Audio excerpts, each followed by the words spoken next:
Hi friends, നമുക്കിന്ന് cornflour ഒക്കെ വെച്ചൊരു അടിപൊളി സ്വീറ്റ് ഐറ്റം നോക്കിയാലോ. അപ്പോൾ അതെങ്ങനെ ചെയ്യാമെന്ന് നോക്കാം. അതിനായിട്ട് നമുക്കൊരു മിക്സിംഗ് ബോൾ എടുക്കാം. അതിലേക്ക് ഒരു 1/2 കപ്പ് കോൺഫ്ലവർ ചേർത്ത് കൊടുക്കാം. അപ്പോൾ കോൺഫ്ലവർ ചേർത്ത് കൊടുത്തതിന് ശേഷം നമുക്കതിലേക്ക് 1 ടീസ്പൂൺ ഫുഡ് കളർ ചേർത്ത് കൊടുക്കാം. ഞാനിവിടെ ലിക്വിഡ് ഫോമിലുള്ള ഫുഡ് കളറാണ് എടുത്തിരിക്കുന്നത്, അതും ഓറഞ്ച് കളർ. നിങ്ങളുടെ കയ്യിൽ ഏത് കളർ ഫുഡ് കളർ ആണോ ഉള്ളത് അത് തന്നെ നിങ്ങൾക്ക് യൂസ് ചെയ്യാവുന്നതാണ്. അതുപോലെ റെഡ് കളർ നിങ്ങൾ എടുക്കാന്നുണ്ടെങ്കിൽ ഒരു പ്രീമിയം ലുക്ക് കിട്ടിയേനെ. അപ്പോൾ ഞാൻ എന്തായാലും ഓറഞ്ച് കളറാണ് എടുത്തിരിക്കുന്നത്.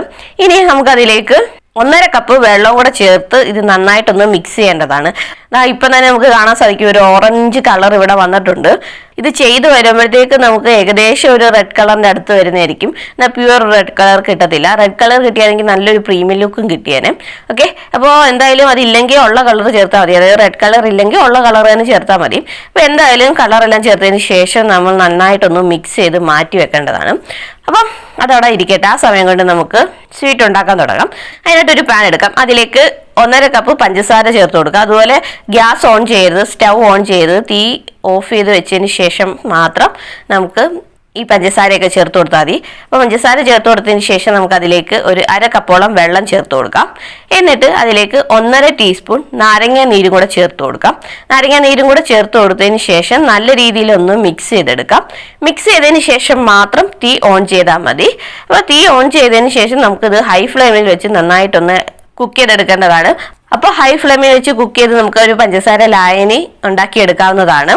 അപ്പം ഹൈ ഫ്ലെയിമിൽ വെച്ച് കുക്ക് ചെയ്യുമ്പോൾ പെട്ടെന്ന് തന്നെ പഞ്ചസാര മെൽറ്റായി കിട്ടുന്നതായിരിക്കും. പഞ്ചസാര മെൽറ്റായി ആ വെള്ളമായിട്ട് ചേർന്ന് പഞ്ചസാര ലായനി നമുക്ക് ലഭിക്കുന്നതാണ്. അപ്പോൾ നമ്മൾ ഇടത്തെ ഹൈ ഫ്ലെയിമിൽ വെച്ച് കുക്ക് ചെയ്യുമ്പോൾ കുറച്ച് സമയം കഴിയുമ്പോൾ തന്നെ ഇതുപോലെ തിള വരുന്നതായിരിക്കും. ഒപ്പം തന്നെ ഇവിടെ പഞ്ചസാര എല്ലാം ലയിച്ച് മാറിയിട്ടുണ്ട്. ഇനി ഈ ഒരു സ്റ്റേജ് എത്തുമ്പോഴത്തേക്കും നമ്മൾ നേരത്തെ റെഡിയാക്കി വെച്ചിരിക്കുന്ന കോൺഫ്ലോർ ഉണ്ടല്ലോ, അതൊന്ന് മിക്സ് ചെയ്തിട്ട് ചേർത്ത് കൊടുക്കുക. അല്ലെങ്കിൽ ആ കോൺഫ്ലോർ എല്ലാം അടിക്ക് പോയി കിടക്കുന്നതായിരിക്കും, നല്ല രീതിയിൽ നമുക്ക് കിട്ടത്തില്ല. അതുകൊണ്ടൊന്ന് മിക്സ് ചെയ്തതിന് ശേഷം മാത്രം ഇതിലേക്ക് ഒഴിച്ചു കൊടുക്കാം. അപ്പോൾ ഇതുപോലെ ഈ ഒരു കോൺഫ്ലോറിന്റെ മിക്സ് ഇതിലോട്ട് ഒഴിക്കുമ്പോൾ നമ്മുടെ തീ ഒന്ന് കുറച്ച് വെക്കേണ്ടതാണ്. ലോ ഫ്ലെയിമിലോട്ട് വെച്ചതിന് ശേഷം മാത്രം ഇതൊന്ന് ഒഴിച്ചു കൊടുക്കാം. അതുപോലെ ഒഴിച്ചു കൊടുത്തതിന് ശേഷം പെട്ടെന്ന് തന്നെ ഇത് ഇളക്കേണ്ടതാണ്, ഇല്ലെങ്കിൽ കയറി കട്ട പിടിക്കുന്നതായിരിക്കും. അപ്പം ഇത് ഒഴിച്ചു കൊടുത്ത് നല്ല രീതിയിലൊന്ന് മിക്സ് ചെയ്തെടുത്തതിന് ശേഷം പിന്നീട് നമുക്കിത് ഹൈ ഫ്ലെയിമിൽ വെച്ച് കുക്ക് ചെയ്യാവുന്നതാണ്. ഹൈ ഫ്ലെയിമിൽ വെച്ച് കുക്ക് ചെയ്ത് ഇത് നല്ല കട്ടിക്ക് കിട്ടുന്ന പരുവത്തിലാണ് നമുക്ക് കിട്ടേണ്ടത്. അപ്പോൾ ഒരു 10-15 മിനിറ്റോളം എടുക്കും നല്ല രീതിയിൽ ഇതൊന്ന് കട്ടിയായിട്ട് കിട്ടാൻ വേണ്ടി. അപ്പം ഹൈ ഫ്ലെയിമിൽ വെച്ച് കൈവിടാതെ തന്നെ ഇളക്കി കൊടുത്തോണ്ടേ ഇരിക്കണം, ഇല്ലെന്നുണ്ടെങ്കിൽ ഇത് കയറി കട്ട പിടിക്കുന്നതായിരിക്കും. നമുക്ക് ഹൈ ഫ്ലെയിമിൽ വെച്ച് കുക്ക് ചെയ്യുമ്പോൾ കൈവിടാതെ കട്ട പിടിക്കാത്ത രീതിയിൽ നല്ല രീതിയിൽ കുക്ക് ചെയ്തെടുക്കണം. അപ്പോൾ കുറേ സമയം ഇത്തരത്തിൽ കുക്ക് ചെയ്യുമ്പോൾ ഇതുപോലെ നല്ല കട്ടിക്ക് കിട്ടുന്നതായിരിക്കും. അതായത് ഇതുപോലെ കോരി ഒഴിക്കാൻ നോക്കുമ്പോൾ അതിനകത്തുനിന്ന് വിട്ട് വരാൻ പ്രയാസപ്പെടുന്ന ആ ഒരു കൺസിസ്റ്റൻസിയിലാണ് നമുക്കിത് കിട്ടേണ്ടത്. അപ്പോൾ ഈ ഒരു സ്റ്റേജിലാവുമ്പോൾ നമുക്ക് സ്റ്റൗ ഓഫ് ചെയ്യാവുന്നതാണ്. അതിനുശേഷം നമുക്കിതൊന്ന് സെറ്റ് ചെയ്യാൻ വെക്കേണ്ടതാണ്. അതിനായിട്ട് ഒരു പാത്രം ഞാൻ എടുത്തിട്ടുണ്ട്. ഞാനൊരു ടിഫിനാണ് എടുത്തിരിക്കുന്നത്. നിങ്ങളുടെ മോൾഡൊക്കെ ഉണ്ടെങ്കിൽ അത് എടുക്കാവുന്നതാണ്. അപ്പോൾ ആ ടിഫിനിൽ ആദ്യം തന്നെ നമ്മൾ നെയ്യോ അല്ലെങ്കിൽ ഓയിലോ നന്നായിട്ടൊന്ന് തടകിയതിന് ശേഷം മാത്രം നമ്മൾ ചെയ്തു വെച്ചിരിക്കുന്ന കോൺഫ്ലോറിന്റെ മിക്സിനകത്തോട്ട് ചേർത്ത് കൊടുത്താൽ മതി. ഇല്ലെന്നുണ്ടെങ്കിൽ ഇത് ഇളകി വരാൻ പാടുപെടുന്നതായിരിക്കും. അപ്പം നമ്മൾ ഈ ഒരു സ്വീറ്റ് ഉണ്ടാക്കുന്നതിന് മുമ്പ് തന്നെ ഈ ഒരു പാത്രം ഇവിടെ സെറ്റ് ചെയ്ത് വെച്ചിരിക്കണം. ഇല്ലെന്നുണ്ടെങ്കിൽ നമ്മൾ പിന്നീട് നമ്മൾ കുക്ക് ചെയ്തതിന് ശേഷം പിന്നീട് പോയി ഈ പാത്രമൊക്കെ സെറ്റ് ചെയ്യാൻ എടുക്കുന്ന സമയം കൊണ്ട് ചിലപ്പോൾ നമ്മളുടെ കോൺഫ്ലോറിന്റെ മിക്സ് അങ്ങ് കയറി കട്ടിയാവുന്നതായിരിക്കും. അപ്പോൾ ആ പാത്രത്തിൽ നിന്നൊക്കെ വിട്ട് വരാൻ ബുദ്ധിമുട്ട് വന്നെന്നിരിക്കും. അതുകൊണ്ടാണ് ഇത് നേരത്തെ തന്നെ റെഡിയാക്കി വെക്കണമെന്ന് പറഞ്ഞത്. അപ്പോൾ പാത്രത്തിൽ ഞാൻ ഈ ടിഫിനകത്ത് ഇത് നല്ല രീതിയിൽ സെറ്റ് ചെയ്ത് വെച്ചിട്ടുണ്ട്. എന്നിട്ട് എല്ലാം ഒന്ന് ലെവൽ ചെയ്ത് കൊടുക്കാം. എന്നിട്ട് നമുക്കൊരു 2 മണിക്കൂറെങ്കിലും ഇത് കുറഞ്ഞതൊന്ന് റെസ്റ്റ് ചെയ്യാൻ വെക്കേണ്ടതാണ്. അപ്പോൾ 2 മണിക്കൂർ റെസ്റ്റ് ചെയ്തതിന് ശേഷം മാത്രം നമുക്കിതൊന്ന് ഇളക്കി മാറ്റിയാൽ മതി. അപ്പം 2 മണിക്കൂർ ഇതൊന്ന് റെസ്റ്റ് ചെയ്യാൻ ഇരിക്കട്ടെ. ആ ഒരു സമയം കൊണ്ട് നമുക്ക് മറ്റൊരു കൂട്ടുണ്ടാക്കാം. അതിനായിട്ട് നമുക്കൊരു മിക്സിംഗ് ബോൾ എടുക്കാം. അതിലേക്ക് നമുക്ക് 1 ടേബിൾ സ്പൂൺ കോൺഫ്ലോർ ചേർത്ത് കൊടുക്കാം. ഒപ്പം തന്നെ 1 ടേബിൾ സ്പൂണോളം പൊടിച്ച പഞ്ചസാരയും കൂടെ ചേർത്ത് കൊടുക്കാം.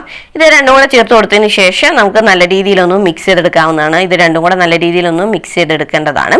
അപ്പോൾ ഇത്തരത്തിൽ മിക്സ് ചെയ്തതിന് ശേഷം നമുക്കിത് മാറ്റി വെക്കാവുന്നതാണ്. അപ്പോൾ ഇതൊക്കെ 2 മണിക്കൂർ കഴിയുമ്പോഴത്തേക്കും നമ്മുടെ സ്വീറ്റ് ഇവിടെ റെഡിയായി കിട്ടുന്നതായിരിക്കും. അപ്പോൾ അത് ചൂടൊക്കെ ആറിയിട്ട് നമ്മുടെ ടിഫിൻ ബോക്സിനകത്തു നിന്നൊക്കെ ഇളക്കി വരുന്ന പരുവത്തിന് സെറ്റായിട്ടുണ്ട്.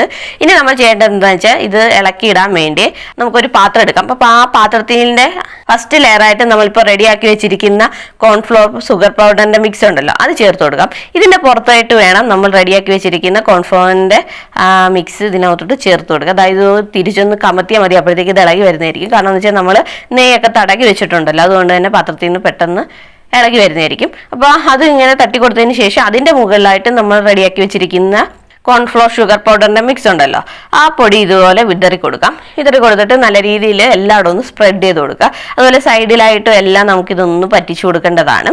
അപ്പോൾ എല്ലായിടും ഇത് നല്ല രീതിയിലൊന്ന് പറ്റിച്ചു കൊടുക്കേണ്ടതാണ്. അപ്പോൾ അത്തരത്തിൽ നല്ല രീതിയിൽ ഇതെല്ലാം ഒന്ന് സ്പ്രെഡ് ചെയ്ത് തേച്ച് കൊടുത്തതിന് ശേഷം നമുക്ക് ഇനി ഇതൊന്ന് കട്ട് ചെയ്തെടുക്കേണ്ടതാണ്. കട്ട് ചെയ്യാൻ വേണ്ടി നമ്മൾ എടുക്കുന്ന പിച്ചാത്തി ഉണ്ടല്ലോ, അതിൽ ഒന്നെങ്കിൽ ഇപ്പം നമ്മൾ റെഡിയാക്കി വെച്ചിരിക്കുന്ന കോൺഫ്ലോറിൻ്റെ ഷുഗർ പൗഡറിൻ്റെ മിക്സ് ഉണ്ടല്ലോ അത് ചേർത്ത് കൊടുക്കുക. അല്ലെന്നുണ്ടെങ്കിൽ നെയ്യ് അല്ലെങ്കിൽ എണ്ണ ചേർത്തതിന് ശേഷം മാത്രം ഇത് കട്ട് ചെയ്യാനെടുക്കുക. ഇല്ലെങ്കിൽ ഇത് ഒട്ടിപ്പിടിക്കുന്നതായിരിക്കും. നമുക്ക് നല്ല രീതിയിൽ ഒന്ന് കട്ട് ചെയ്തെടുക്കാൻ സാധിച്ചെന്ന് വരത്തില്ല. ഓക്കെ, അപ്പോൾ ഇത് നമുക്ക് ഇഷ്ടമുള്ള ഷേപ്പിൽ ഇഷ്ടമുള്ള വലിപ്പത്തിൽ നമുക്കിത് കട്ട് ചെയ്തെടുക്കാവുന്നതാണ്. ഏത് വലിപ്പത്തിൽ വേണമെങ്കിലും നമുക്കിത് കട്ട് ചെയ്തെടുക്കാം. അപ്പോൾ അത്തരത്തിൽ ഇതെല്ലാം ഒന്ന് കട്ട് ചെയ്തെടുത്തതിന് ശേഷം നമുക്കിതൊന്ന് വിടർത്തി മാറ്റി വെക്കാവുന്നതാണ്. ഇനി നമ്മൾ ചെയ്യേണ്ടത് എന്തെന്ന് വെച്ചാൽ നമ്മളിപ്പോൾ കട്ട് ചെയ്ത് മാറ്റി വെച്ചിരിക്കുന്ന പീസസ് ഉണ്ടല്ലോ, അതൊന്നും കൂടെ ഈ ഒരു പൗഡറിനകത്ത്, അതായത് കോൺഫ്ലോർ ഷുഗർ പൗഡർ ഉണ്ടല്ലോ, ആ പൗഡറിനകത്ത് ഇട്ടൊന്ന് ഇളക്കിയെടുക്കേണ്ടതാണ്. എല്ലാ സൈഡിലും നമ്മുടെ ആ ഒരു പൗഡറിൻ്റെ അംശം എത്തേണ്ടതാണ്. അപ്പോൾ അതിനായിട്ട് നല്ല രീതിയിൽ വീണ്ടും ഒന്നും കൂടെ പൗഡറിനകത്തൊന്ന് കോട്ട് ചെയ്തെടുക്കേണ്ടതാണ്. അപ്പോൾ കോട്ട് ചെയ്തെടുക്കുമ്പോഴത്തേക്കും നമ്മുടെ സ്വീറ്റ് ഐറ്റം ഇവിടെ റെഡി ആയി കിട്ടുന്നതായിരിക്കും. കുട്ടികൾക്ക് എന്തായാലും ഇഷ്ടപ്പെടുന്നതായിരിക്കും. ഒരു ജെല്ലി ടെക്സ്ചറാണ് ഇതിന്. അപ്പോൾ എന്തായാലും കുട്ടികൾക്ക് ഇഷ്ടപ്പെടുന്നതായിരിക്കും. അപ്പോൾ എല്ലാവരും ഒന്ന് ട്രൈ ചെയ്ത് നോക്കുക. എന്നിട്ട് നിങ്ങളുടെ ഫീഡ്ബാക്ക് താഴെ കമൻറ്റായിട്ട് ഒന്ന് രേഖപ്പെടുത്തിയേക്കണേ. അതുപോലെ ഈ ഒരു വീഡിയോ നിങ്ങൾക്ക് ഇഷ്ടപ്പെട്ടു എന്നുണ്ടെങ്കിൽ നമ്മുടെ ചാനൽ ഒന്ന് സബ്സ്ക്രൈബ് ചെയ്തേക്കണേ. തൊട്ടടുത്ത് കാണുന്ന ബെല്ലൈക്കൻ കൂടി ഒന്ന് ക്ലിക്ക് ചെയ്തേക്കുക. അപ്പോൾ ഇത്തരത്തിലുള്ള പുതിയ വീഡിയോ ആയിട്ട് നമുക്ക് വീണ്ടും കാണാം. അതുവരയ്ക്കും ബൈ ബൈ.